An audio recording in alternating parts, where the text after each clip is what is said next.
저는 올해 40살 평범한 직장인입니다. 운 좋게 여의도에 안정적이면서 만족할 만한 직장에 들어갔고 사회 초년생 때는 적금과 펀드도 가입하면서 안정적으로 자산을 불려가는 재미를 알아갔습니다. 이 정도면 나도 언젠가는 집 한 채 사겠지? 막연한 기대도 있었습니다. 그냥 결혼하고 돈 모으고 살면 자연스레 집이 생기나 보다 생각했습니다. 좋은 서울집 금방 살 수 있다. 첫 집이니까 무조건 좋은 걸로 사자며 아내의 친구가 집을 샀다 했을 때도 조금만 더 기다리자 라는 말만 반복을 했습니다. 우리는 더 좋은 곳을 갈 거라며 큰 소리를 떵떵 치곤 했습니다. 근데 그게 화근이었어요. 결혼 직후에 터진 코로나는 집값을 고공행진시켰고 내 집 마련의 꿈은 점점 더 멀어져 갔습니다. 거기에 친구들과 비교하는 아내의 말까지 들으니 하루빨리 놓친 기회를 만회해야겠다는 생각뿐이었습니다.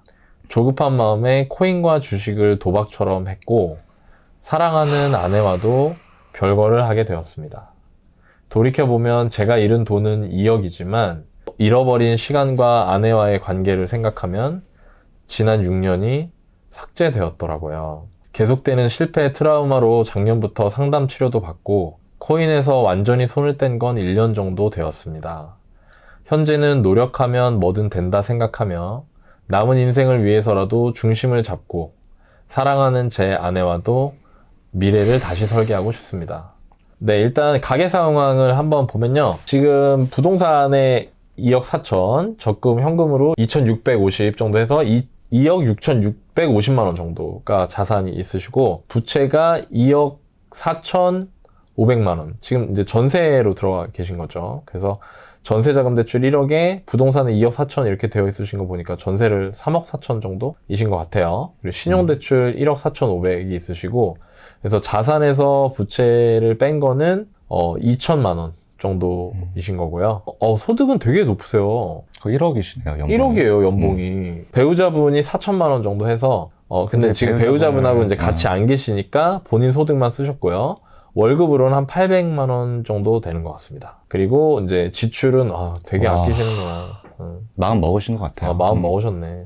예, 100만 원 정도 쓰시고요. 한 달에 700만 원 정도 저축하는 그런 상황입니다. 자, 질문을 한번 보면 부업에 집중하면서 종잣돈을 모아야 할지 아니면 내 집 마련을 해야 될지 이거 하고 네. 두 번째가 부부 갈등 핵심이 경제적인 문제라고 생각을 하는데 앞으로 같은 문제를 반복하지 않기 위해서 어떤 태도와 계획이 필요할까요? 예, 요거를 질문을 주셨습니다. 네, 여보세요? 차장님 안녕하세요. 월급쟁이 부자들 권유디입니다. 자기소개 간단하게 해주실 수 있으세요? 저는 40세 초반 서울 거주 중인 김 차장이라고 합니다. 네, 반갑습니다. 첫 번째 질문에 이제 부업을 하실지 아니면 뭐 부동산을 매수하실지가 고민이셨잖아요. 네. 고민을 하시는 가장 큰 이유가 있으셨어요? 제가 사실 코인 투자를 할 때 제 네. 자산을 가지고 한 게 아니라 이제 대출금으로 한 거거든요. 그래서 이제 네네. 상황을 정리하고 이제 부채를 좀 빨리 갚아 나가기 위해서 이제 뭐 스마트 스토어나 블로그 같은 부업들을 하면서 이제 집중을 했었어요. 한 네. 1년 동안은. 네네. 근데 이제 지금 뭐 부동산 규제가 또 나오면서 네. 제가 좀 4년 전에 겪었던 그런 트라우마들이 좀 다시 떠오르면서 집을 못 샀구나. 네. 그동안 또 돈을 또 어떻게 했으면은 네. 잘 살 수 있었을 텐데. 네. 그래서 이제 그런 고민이 있었는데 신용대출이 있기 때문에 네. 대출 이자도 있고 그거를 먼저 좀 빨리 갚고 난 후에 네. 이제 집을 살려고 원래 계획을 했었어요. 그래서 네. 1억 정도 남기고 내년 상반기로 좀 목표를 하고 있었었는데 11호 대책이나 뭐 이렇게 좀 나오면서 네. 좀 마음이 좀 급해진 상태에서 좀 네. 고민을 하고 있는 상태입니다. 좋아요. 그러면 좀 대출을 좀 줄이고 내년쯤에 내 집 마련을 할지 아니면 지금 내 집 마련을 할지를 고민하고 계신데 네. 저라면은 빚을 일단 갚지 않고요. 지금 내 집 마련을 할 것 같아요. 그 이유가 뭐냐면요. 차장님은 소득이 많으세요. 월 저축도 700 정도를 저축하고 계세요. 그럼 지금 총 대출이 2억 4천 정도셨나요? 1억 4,500. 총 대출. 좋아요. 전세 대출은 이제 사내 대출이어가지고 지금 어쨌든 급여에서 같이 좀 차감되고 있는 상태여서. 그렇군요. 그러면 전세자금 대출은 상환하고 나서도 730을 저축하시는 거네요? 그쵸, 네네. 그쵸. 그러면은 일단 1억 4,500에 대한 이자를 내야 되는데 네. 이게 월에 얼마 정도 이자가 들어가세요? 계산을 해보니까 한 51만 원 정도 들어가고 있습니다. 그러면 51만 원을 계속 감당을 하는 거잖아요. 대출을 갚지 않으면. 네. 그렇죠? 그러면 1년 동안 이 대출을 갚고 51만 원이라는 이자를 줄이는 것과 네. 한 달에 51만 원을 계속 부담하면서 지금 내 집 마련을 하는 것에 대한 편익을 계산해 보면 좋아요. 네네. 그럼 한마디로 지금 한 달에 51만 원의 이자가 들어가니까 1년이면은 600이죠. 10년이면은 거의 한 7천만 원 정도 될 거예요. 그러면은 이 대출을 갚지 않고 지금 내 집 마련을 하게 됐을 때 이 10년 동안 7천만 원보다 더 큰 수익을 얻으면은 이 이자 비용은 해지가 되는 거예요. 그리고 저는 지금 차장님이 소득도 많으시고 이 51만 원을 줄인다고 해서 일상생활에 큰 지장이 없을 것 같아요. 네, 그래서 저는 내 집 마련을 할 것 같습니다. 그러면 저는 일단 그럼 예산을 정해 봐야겠죠. 지금 동잣돈이 2억 6천이시고 저는 생애 최초인가요? 여태까지 주택을 마련하신 적이 없으실 것 같은데 그러면은 최대 6억까지 대출을 받으실 수 있으세요. 종잣돈 2억 6천에 6억을 더하면은 8억 6천의 예산으로 내 집 마련을 할 수 있으세요. 6억 최대 한도로 대출을 받으실 수가 있는 거예요. 왜냐면은 생애 최초 대출은 집값의 70%와 6억 중에 낮은 금액으로 대출 한도가 정해지거든요. 근데 이제 6억이 더 낮은 한도니까 6억을 받으실 수 있고요. 그럼 8억 6천으로 내 집 마련을 할 수 있는 집을 찾아보시면 좋을 것 같아요. 그걸 제가 같이 한번 해볼게요. 지금 사연자분의 직장 위치가 어디시죠? 여의도입니다. 여의도시고 아내분의 직장 위치는 어디세요? 삼성역. 네. 그러면 여의도와 삼성역의 출퇴근이 괜찮은 그런 아파트들을 한번 찾아볼게요. 얼핏 생각나는 지하철 노선이 9호선이에요. 여의도는 5호선과 9호선이 지나가고 여의도역은 그리고 삼성역은 2호선이 지나가는데 9호선이 이제 삼성중앙역에 도달할 수 있거든요. 그리고 삼성중앙역과도 회사가 좀 가까우신가요? 삼성역에 붙어 삼성역에 붙어 있으세요? 그래도 그럭저럭 다닐만 하실 거예요. 그럭저럭 9호선을 봉원사에 내려오셔도 봉원사역에서 내리시고 삼성역까지 얼마 안 걸려요, 도보로. 네네. 그래서 저는 9호선을 이용할 수 있는 8억 6천 예산으로 가장 적합한 아파트를 선택해 볼 것 같습니다. 8억 한 8천 정도 예산으로 집을 한번 찾아볼게요. 그 9호선을 따라서 쭉 가다 보면은 여기 반포나 흑석이나 이런 데 8억 8천으로는 조금 쉽지가 않아요. 한 영등포 쪽에 오시면은 양평역 쪽이 있거든요. 그리고 영등포 구청역 이쪽이 있어요. 이 지역에 8억 8천, 그러니까 8억 6천 정도로 내 집 마련할 수 있는 20평대 구축 아파트가 있어요. 그럼 여기는 이제 9호선이니까 좀 가깝진 않지만 제가 이 5호선도 괜찮다고 하는 이유를 말씀드리자면은 일단 5호선을 타면은 여의도까지 한 번에 갈 수 있고 그리고 여의도역에서 9호선을 타고 삼성중앙역에 한 번에 갈 수 있어요. 네네. 저는 이 8억 6천 정도로 영등포라는 지역에 내 집 마련을 한다는 게 저는 굉장히 좋은 가치의 아파트를 살 수 있다고 생각합니다. 이 가격으로. 그럼 질문 하나 좀 드려도 될까요? 당연하죠. 네네. 제가 지금 퇴직금 중간정산도 고려를 하고 있는데 네. 제가 은퇴 시점과 비교해서 지금 정산을 받으면은 한 7에서 8천만 원 정도 차이가 나는 것 같더라고요. 네네. 네, 그것도 그러면 같이 합쳐서 집을 산 거는 좀 어떤지 좀 궁금하거든요. 좋아요. 이 질문을 하시는 이유도 알아요. 왜냐면은 내 집 마련을 하실 때 퇴직금을 중간정산해서 하시는 분들도 많거든요. 왜냐면 한도를 조금 더 넘어서 되도록이면 좋은 가치 내 집 마련을 할 수 있으니까. 근데 저는 차장님은 그렇게 하지 않았으면 좋겠어요. 왜냐면은 차장님의 과거를 제가 알잖아요. 사연을 봤을 때. 코인도 하셨고 또 여러 가지 재테크를 하시면서 성공 경험도 있으셨겠지만 지금까지는 좀 결과가 아쉬웠어요. 그러면은 최후의 보루를 좀 남겨 놓으실 필요가 있거든요. 네네. 그게 이제 퇴직금이나 아니면 연금이나 저는 리스크를 대비하기 위해서 퇴직금은 건드리지 않았으면 좋겠고 지금 8억 6천 정도로 내 집 마련할 수 있는 꽤 괜찮은 아파트를 찾을 수 있으니까 여기서부터 다시 시작을 해보시는 것도 나쁘지 않다고 생각합니다. 차장님은 뭔가 좀 더 벌어야 되지 뭔가 또 수익을 많이 내야 되지 라는 것에서 감당 가능한 거 안전한 집 내가 망하지 않을 수 있는 재테크를 하자 쪽으로 좀 바꾸셔야 될 것 같아요. 좀 걱정돼서 제가 드리는 말씀입니다. 그러면은 네네. 2억 정도가 추가된다고 했을 때 네. 유심히 보면 좋은 지역도 하나 추천해 주실 수 있을까요? 2억 정도요? 네. 2억이 어디서 나오는지 말씀해 주실 수 있으세요? 지금 아내가 저쪽 방에 있다가 자기 돈이 있다고 아내분이 네, 돈이 있으니까 한번 물어보라고 이제 카톡이 와가지고 아내분이랑 지금 같이 귀여워. 따로 시청을 하고 계시는데 네네. 아내분이 카톡으로 나 2억 있으니까 여기 더 보태서 한번 물어봐봐. 좋아요. 이게 적극적인 뭐 좀 좋습니다. 그리고 아내분도 조금 괜찮으신 것 같네요. 그러면 마음이 아침에 다르고 점심에 다르고 저녁에 다릅니다. 사람 좋습니다. 마음이 뭐 그렇게 되나? 네, 너무 좋아하시면 좋아하면 그런 거지. 그쵸. 좋아요. 좋아하니까 더 미운 거지. 우리 아내분하고 우리 차장님하고 두 분 다 제 방송 보셔서 아시겠지만 방법을 알아야 돼요. 그 방법이 뭐냐면 지금 유디님이 화면에서 네이버 부동산에서 물건 찾는 거 봤죠? 네. 그걸로 11억에 맞춰놓고 서울에 몇 개 없어요. 서울 별로 크지도 않아요. 다 뒤져보세요. 왜냐면 10억이 넘어가면은 뭐 성동구나 마포구 같은 경우에는 방이 3개짜리는 뭐 찾기가 좀 쉽지 않지만 방 2개짜리 아파트도 있고요. 또 그 뒤쪽으로는 방 3개짜리 아파트들이 꽤 많이 있어요. 그러니까 지금 현재 어떠냐면 10억이 넘는 예산, 물론 서울의 뭐 평균 아파트 가격이 뭐 12억이나 13억이나 막 이 얘기 하지만 실제로 물건 기준으로는 10억이 넘으면 내가 은근히 볼 수 있는 게 많아요. 네네, 그렇더라고요. 많아요. 그죠? 강서구에도 되게 많고. 네. 10억이면은 선택지가 늘어나요. 그런 데를 다 보시고, 그 다음에 뭐 동작구에도 평수 작은 거는 또 찾을 수가 있고, 강동구에도 일부 있거든요. 네네. 예, 그리고 뭐 송파나 이런 데도 외곽지 같은 데는 또 있어요. 그리고 경기도 중에서도 뭐 쉽게 말하면 평촌 같은 경기도에서의 상급지, 수도권에서의 중급지 중에서는 10억이 넘는 아파트면은 거의 대장급들도 볼 수 있거든요. 네네. 예, 물론 저는 이제 입지가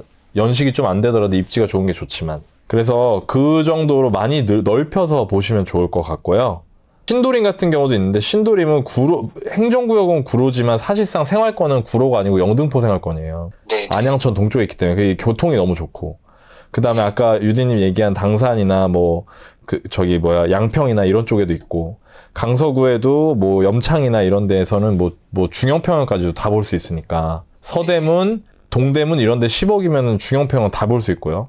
30평대도 볼 수 있는 아파트들이 있다는 거예요. 네. 그래서 이런 것들을 알고 나서 찾은 다음에 가서 집을 봐야 감이 두 분이 확신이 와요. 그리고 이참에 이제 집을 또 같이 보러 다닐 거 아닙니까? 그죠? 지금 뭐 그렇게 될지 안 될지 제 바람이긴 한데. 네. 그럼 어쨌든 뭐 와이프가 합치면은 같이 하는 거죠. 네네. 그러니까 그렇게 하면서 저 집도 같이 보고 하시라 이거예요.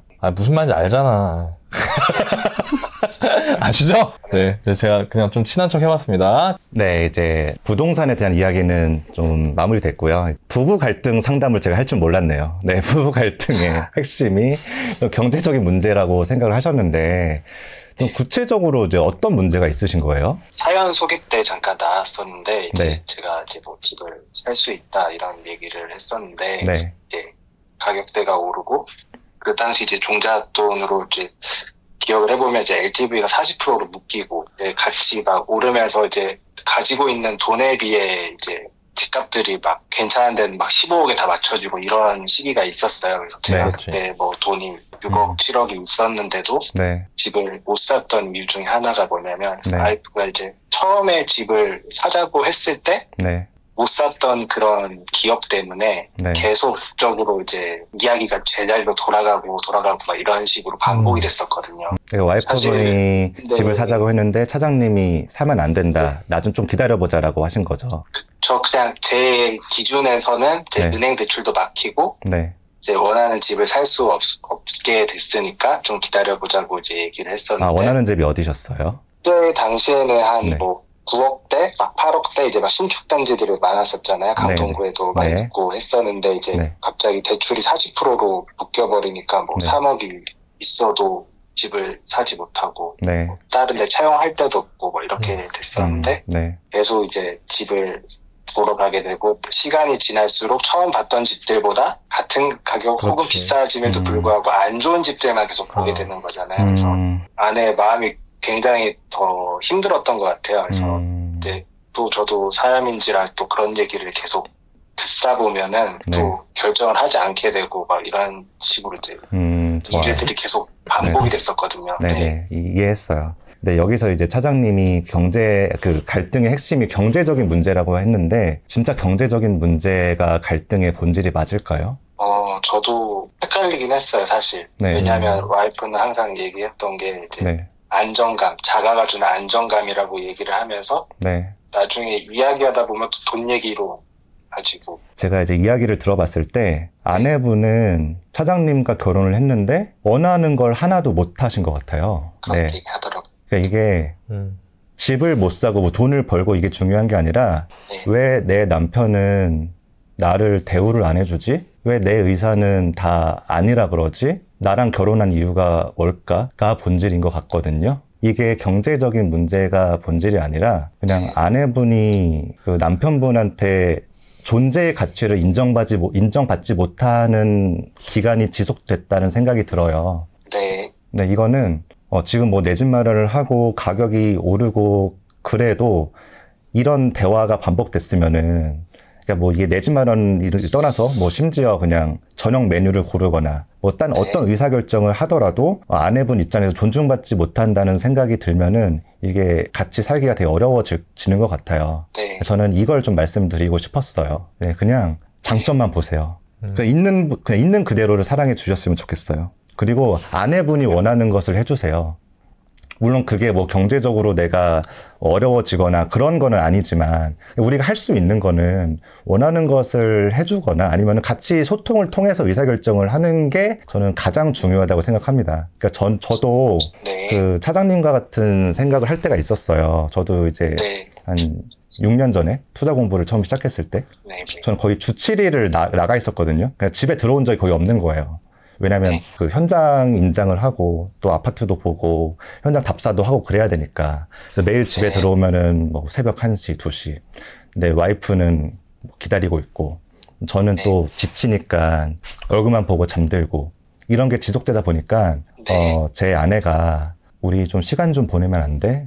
라는 말을 하더라고요. 근데 저는 이렇게 생각했어요. 이거 우리 가족을 위해서 내가 희생하는 건데 왜 나를 인정을 못 해주지?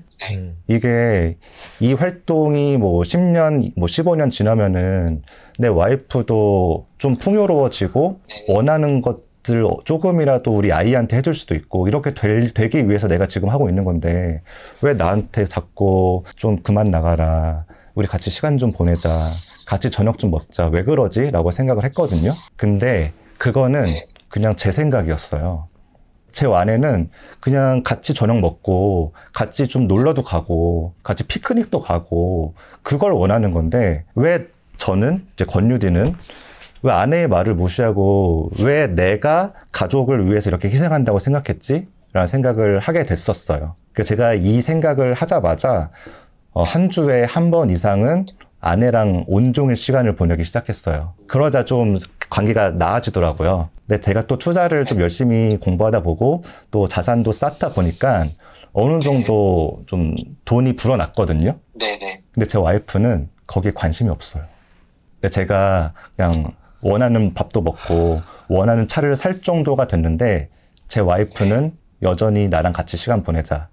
전 애기도 있으니까 우리 애기랑 같이 시간 보내자. 이 말만 해요. 이게 뭐냐면은 내가 바라는 것과 우리 가족이 바라는 거는 다를 수가 있다는 걸 인정을 하고 그 상황에서 우리 가족이 원하는 걸 해주는 게 우리 갈등의 원인을 해결하는 방법이라고 저는 생각합니다. 혹시 와이프분이 원하는 바가 무엇인지 아세요?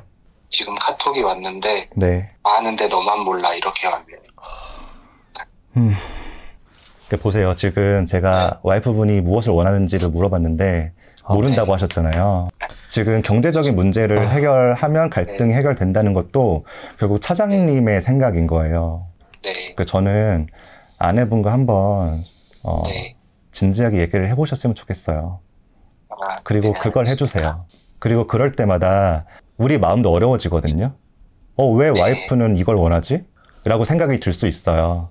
근데 그거는 이거랑 똑같아요. 겨울인데 왜 춥지? 여름인데 왜 덥지? 이런 의문을 가진다고 해서 뭐가 해결되나요? 그냥 우리 가족은 그걸 원하는 거고 우리 와이프는 그걸 원하는 거예요. 내 와이프가 왜 그걸 원하지? 왜 나랑 안 맞지? 이거는 우리가 인생을 사는데 전혀 의미가 없습니다. 그래서 와이프의 장점만 사랑해 주시고 와이프의 있는 그대로를 존중해 주시고 와이프가 원하는 걸 해주시면 저는 갈등이 해결될 수 있다고 생각해요. 네네. 근데 그리고 이제 와이프분이 계속 지금 카톡을 주시고 계시잖아요. 네. 이미 이제 시작했다고 봅니다. 네, 지금 차장님이 하는 방향에 따라서 앞으로의 와이프분과의 관계가 결정될 거예요. 할 수 있겠죠? 네, 노력해봐야죠. 네. 네. 우리 차장님, 유진님이 제가 하고 싶은 얘기를 다 했습니다. 그런데 저는 또 이제 반대로 남편의 마음을 제가 얘기를 해드리고 싶어요. 우리 아내분이 듣고 계실 수 있으니까. 내가 이 여자를 사랑합니다. 그래서 결혼을 했어요. 그리고 남자는 여자와 다른 게, 여자분들은 공감하고 안아주는 게 중요하지만 남자는 인정받는 게 중요합니다. 그리고 그 인정이 회사에서 부장님, 부모님도 중요하지만 자기 배우자한테 인정받고 싶어 합니다. 우리 아내가 나한테 우리 신랑 진짜 멋있다 이 얘기를 듣고 싶어 합니다. 근데 그게 잘 안 되는 거예요. 왜냐면은 내 집 마련을 하자고 얘기를 했는데 내가 이제 주식으로 하니까 더 잘할 수 있을 거라고 생각을 했고 지금까지 잘해왔기 때문에, 그래서 내가 나중에 우리 와이프한테 짠 하면서 이거 봐, 당신이 얘기한 거보다 더 좋은 집에서 살 수 있잖아 라는 모습을 그리는 겁니다, 남편은. 근데 그게 때로는 이제 잘 안 될 때가 있는 거죠. 그리고 그렇게 됐을 때 남자는 그런 걸 빨리 인정하기가 어렵습니다. 왜냐면 내가 인정받는 게 중요하기 때문에, 아내에게 내가 투자로 돈을 잃고 혹은 내 집 마련하는 타이밍을 놓쳐서 우리 배우자가 괴로워하는 거를 다 받아들여야 된다고 생각하기 때문에 그걸 자꾸 부정하게 되는 겁니다. 그래서 내가 나중에 더 투자로 돈 더 벌어갖고 내가 이거 만회해서 자기한테 보여줄게가 되는 거죠. 그러니까 서로 너무 이해를 못 하는 거예요. 근데 아내분은 그걸 더 좋은 집을 원하는 게 아니거든요. 그게 아니라 내가 지금 하고 싶은 거, 내 말을 들어주는 거, 내 의견을 귀담아 들어주는 거, 받아들여주는 걸 원하는 건데, 남자는 그거를 하게 되면 어떻게 되냐면 자기가 이 사람한테 인정받지 못한다고 생각하는 겁니다. 그러니까 자꾸 평행선을 달리는 거예요. 그러니까 이제 서로 이해해 주세요. 여기 뭐 채팅 하시는 분들도 그렇고 다 우리 차장님한테 남자가 여자를 안아줘야지 왜 그러냐라고 하지만, 또 저는 반대로 좀 항변하고 싶습니다. 우리 여성분들, 아내분들한테 남편들이 왜 저렇게 내가 바라지 않는 거를 자꾸 저렇게 중요하다고 하면서 우길까? 왜 그러냐면은 그게 당신들한테 인정받고 싶어서 그런 거예요. 그래서 그렇게 어떻게 남자를 다뤄야 되냐면 당신 덕분에 이 집을 살 수 있어서 좋아라고 얘기하면 그렇게 합니다. 그렇게 해주셨으면 좋겠어요, 두 분이. 이거를 서로 한번 입장을 바꿔놓고, 이제 지금 우리 방송 보시는 방에서 아내분도 우리 신랑이, 우리 남편이 저런 마음 때문에 그렇게, 저 똑똑한 사람이 바보같이 저렇게 그렇게 우겼구나 끝까지. 그리고 또 우리 김 차장님은 우리 아내가 그냥 저걸 바랐던 건데, 자기 얘기를 들어주길 바랬던 건데 내가 이 사람한테 인정받지 못하는 그 느낌을 버릴 수가 없어서 그걸 받아들이지 않고 그걸 밀었구나, 실패를 인정하지 못했구나. 네, 왜냐면 저도 똑같은 실수를 많이 했기 때문에. 그리고 제가 마지막으로, 아까 유진님도 그렇고 중요한 게 있어요. 뭐냐면 이 모든 게 과정인 거예요. 네, 이 모든 게 과정입니다. 이 과정이란 얘기는 뭐냐면 이걸 통해서 서로에 대한 이해가 깊어지는 거예요. 저 상대방은 이런 거구나. 그거를 이제 우리 차장님이 나이 40에 안 겁니다. 그리고 아내분도 이제 아는 거예요. 30대 중반 후반 돼서 남자들은 이렇구나, 우리 신랑은 이런 거였구나, 이런 거를 알게 되는 거죠. 그리고 그거는 뭘 의미하냐면 결국에는 더 좋은 관계로의 발전이나 혹은 더 좋은 가정의 운영을 의미합니다. 왜냐하면 교훈이 생기기 때문에. 우리는 때로는 몸이 크고 나이가 30대, 40대가 되면 다 어른이 됐다고 생각하지만 저는 그렇게 생각하지 않게 됐어요. 그리고 저도 아직도 제가 모르는 게 참 많다고 생각을 하고, 그렇기 때문에 항상 겸손하고자 노력하고요. 그리고 그 겸손한 마음이 배우는 태도를 만들고, 배우는 태도가 성장을 만들고, 성장이 행복을 만든다는 거를 이제 조금 알 것 같습니다. 저도. 예, 그거를 얘기를 해드리고 싶었어요, 저는. 네, 감사합니다. 네, 긍정적으로 생각하십시오. 네. 네, 내 집 마련 하시고. 일단 물어보신 건 저희가 다 답변을 드렸고, 뭐 하고 싶은 얘기 있으세요? 특히 아내분한테. 지금 안에 오더가 와서 하나만 먼저 여쭤보고. 네네. 아파트 얘기인가요? 이건 제 개인적으로 한번 여쭤보고 싶은 게 아, 네네. 사실 아파트나 이제 부동산 공부를 하면서 네. 이 계획 같은 거를 짜기가 되게 어렵더라고요. 예를 들면 플랜 A, 플랜 B, 플랜 C 이게 안 됐을 때는 이거 뭐 이런 식으로 네. 왜냐면은 생각했던 시점이랑 이제 수행할 때 시점이 금액대가 또 바뀌고. 너무 질문이 너무 좋다. 확실히 이게 고민해본 사람이라 좋구나, 질문이. 현실적이네. 여건이 이제 달라지다 보니까 그렇죠. 이게 이제 어떻게 대응을 해야 될지 모르겠어요. 처음에 봤던 집이 또 훌쩍 떠나버리면은 또 다음 집을 보게 될 때 또 마음이 또 제대로 컨트롤이 안 되고. 그렇죠. 봐봐요. 그러면 보세요. 어떤 문제가 있을 때 그 문제의 표면과 구조를 봐야 돼요. 그 문제의 표면이 지금 우리 차장님이 설명한 거예요. 그 문제는 표면인데 그 문제에 대응할 수 있는 사람은 없어요. 그 문제가 생기지 않게 예방하는 수밖에 없다는 얘기예요. 불치병 같은 거예요, 그거. 그걸 어떻게 대응해? 제가 만약에 예를 들어서 너 나이가 저 부동산 그래도 좀 고수잖아요. 그죠? 네. 근데 물건 제가 보던 게 날라가요. 그럼 제가 그걸 어떻게 대응해요? 그러니까 그런 문제가 안 생기게 해야 되는 거예요. 그 문제가 안 생기게 한다는 건 뭐냐면 아, 그래? 이거 날라갔어? 그럼 좋아, 이거 사야겠어. 바로 전화해서 콜 때리고 딱 계약금 넣는 거예요. 자, 그러려면 어떻게 해야 될까요? 평소에 품이 많이 들어가 있어야겠죠, 내가. 그러니까 내 집 마련 해야 될 때 하는 게 아니에요. 이게 되게 재밌는 게 제가 여러 사람을 봤잖아요. 가르친 사람들 많이 있어요. 근데 이게 보면은 평상시에 준비되어 있는 사람이 물건 잡아요. 그리고 요즘 같은 시기에는 더 그래요. 왜냐면 물건 자체가 너무 없어요. 그래서 후보지가 이미 있어야 돼요. 그 다음에 우선순위 정해놓는 거예요. 대신 그거를 개수를 정해놓고 하면 좋죠. 예를 들어서 나는 딱 5개만 일단 판다. 5개 쫙 파놔요. 그 다음에 고민하는 듀데이트 정해놓고 디데이 정해놓고 그 중에 1순위부터 5순위까지 해서 1순위 되면 1순위 그냥 계약금 쏘고요. 안 된다? 날라갔다 2. 날라갔다 3. 이런 식으로. 그리고 잘 보세요. 그거를 남들이 다 부동산 보러 다닐 때 인제 불이 나게 시작하면 어떻게 되겠어요? 아예 순위 설정이 안 돼요. 그러니까 아까 말한 문제가 생기는 거예요. 그러면 그걸 언제 해야 되냐면 남들이 안 산다, 위험하다 할 때 해놓는 거예요. 이해되나요? 네네. 그럼 지금 어때요? 지금은 어떤 것 같아요? 지금 막 거래가 일어나요? 아니 그렇지는 않는 것 같아요. 그럼 지금 해야 돼요? 그때 거래 일어날 때 하면 돼요? 지금부터 준비를. 그렇죠. 지금 당장 이번 주 주말부터 둘이서 손잡고 나가야 돼요. 오늘, 내일, 목요일, 금요일 날 손품 팔고 갈 때 딱딱딱 정해가지고 이번 주 주말부터 나가서 봐야 돼요, 집 보면 또 흔들릴 거예요. 왜냐면 같이 보는 사람도 있거든요. 근데 일단은 지금 당장 거래가 활발하진 않단 말이에요. 네. 그러면은 내가 이제 기어가 올라가는 거예요. 1단, 2단, 3단 빵빵빵 이렇게. 그래서 앞으로 2주면 2주, 3주면 3주 동안 우리 아파트 단지 한 딱 8개만 보자. 이런 식으로. 그렇게 해서 쫙 추려놓고 지금같이 조용할 때 순서 이럴 때 거래하는 게 제일 좋고요. 제가 얼마 전에 방송에서 그랬잖아요. 도대체 왜 사라고 할 때 안 사고 준비하라고 할 때 안 하다가 집값 올라가서 난린데 더 비싸게 사는지 내가 답답해 죽겠다. 제가 그 얘기 한 적 있거든요. 구해졸부에서. 한두 달 전에. 그러니까 그 말이 이 말인 거예요. 근데 참 웃겨요. 사람들은 자기 코에 불 떨어지지 않으면 하질 않아요. 네. 자기 발등에 불이 떨어져야 그때 해요. 근데 그게 오히려 패착이에요. 왜냐면 그때 조급해지거든요. 현장 가면. 무슨 말인지 이해되시죠? 네네. 네. 그리고 제가 이거 좀 오지랖일 수 있는데 제가 조언을 하나 해드릴게요. 본인의 주식 투자와 코인 투자를 잘 복귀해 보세요. 투자라는 게임은요, 구조의 싸움이에요. 그러니까 이 전쟁 같은 거예요. 전쟁. 그러니까 뭐냐면 이순신 장군 진 적 있어요? 없는 것 같아요. 없어요.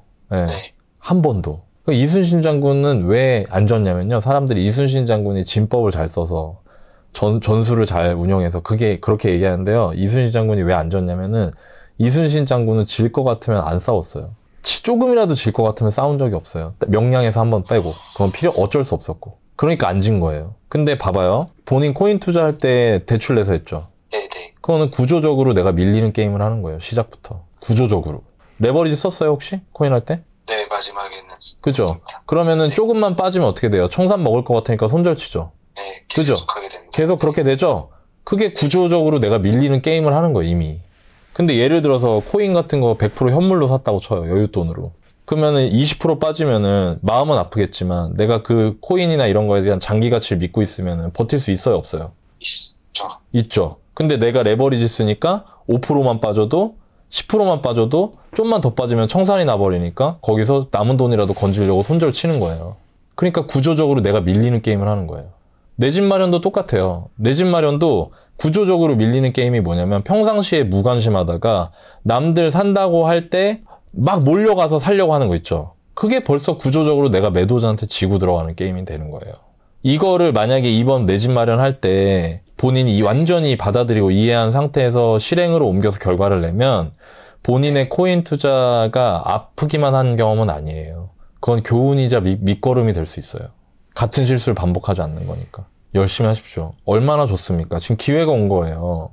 정부에서 10-15 대책이라는 걸로 우리 두 분한테 기회를 준 거라고요. 어떤 기회냐면 불리한 싸움을 하지 않을 수 있는 기회를 준 거예요. 제가 하는 말 다 알아들으셨을 거라고 생각해요. 네, 네. 감사합니다. 네, 열정을 갖고 하십시오. 뭐 돈을 더 벌겠다 이런 게 아니고 내가 이 사람하고 돈도 벌면서 더 행복한 미래를 꿈꿀 수 있는 내 집을 만든다는 그 기분 좋은 상상을 하면서 힘들고 바쁘더라도 이겨내시라 이거예요. 죄송합니다. 제가 갑자기 두 분한테 진심이 돼가지고 폭주했습니다. 좋은 말씀 감사합니다. 네, 아시겠죠? 네. 네, 좋습니다. 아내분한테 한마디 하고 끊도록 하겠습니다. 사실 미안하다는 얘기 듣는 거 되게 싫어하는 거 잘 알고 있는데 내가 지금 할 수 있는 말이 첫 번째로 미안하다는 말이 먼저인 것 같아. 네. 그동안 돈도 아끼고 고생도 많이 하면서 또 이제 본인도 힘들었겠지만 좀 초라해진다는 느낌을 좀 많이 받았던 것 같아.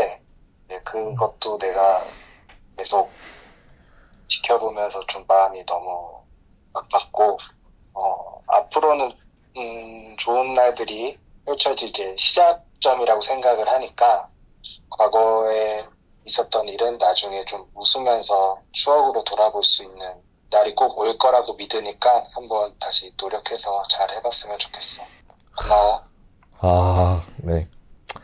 우리 아내분이 뭐 어떻게 하실지 모르겠지만 남자는 어린애란 말이 있듯이 예, 잘한다 대단하다 해주면 남자들은 하늘의 별을 따옵니다. 네, 그걸 알아주셨으면 좋겠고요. 네, 오늘 우리 차장님하고 소통할 수 있어서 저도 너무 간만에 진짜 옛날 생각도 나고 행복했고, 그리고 제가 이제 한 가지 부탁이 있는데요. 네. 나중에 이제 집 보러 갈 때, 당장 이제 내일부터 보셨으면 좋겠고, 집 보실 때는 꼭 손 잡고 가셨으면 좋겠습니다. 나중에 또 좋은 기회로 인사드릴게요. 네, 오늘 방송 시청해주셔서 감사드리고요. 그리고 오늘 김 차장님이나 카타리나처럼 고민 있으신 분들은 월브닷컴에서 저희 커뮤니티라는 곳이 있고요. 커뮤니티에 가시면 구해줘 월브 사연 신청이 있습니다. 거기에 비공개니까 여러분들 막 속사정이 오픈이 안 됩니다. 저희만 볼 수 있어요. 다 자물쇠로 열람이 제한돼 있기 때문에 많이 보내주시고 솔직하게 다 자세히 적어주실수록 당첨 확률이 높아지니까 그렇게 꼭 많이 참여해주시면 좋을 것 같습니다. 네, 오늘 늦은 시간까지 함께 해주셔서 너무 감사드리고, 이제 날씨가 많이 추워졌는데 여러분들 감기 조심하시고 독감 주사 꼭 맞으시고 올해 연말까지 행복한 시간 보내시길 바랍니다. 너무 고생 많으셨습니다. 감사합니다. 감사합니다. 뿅!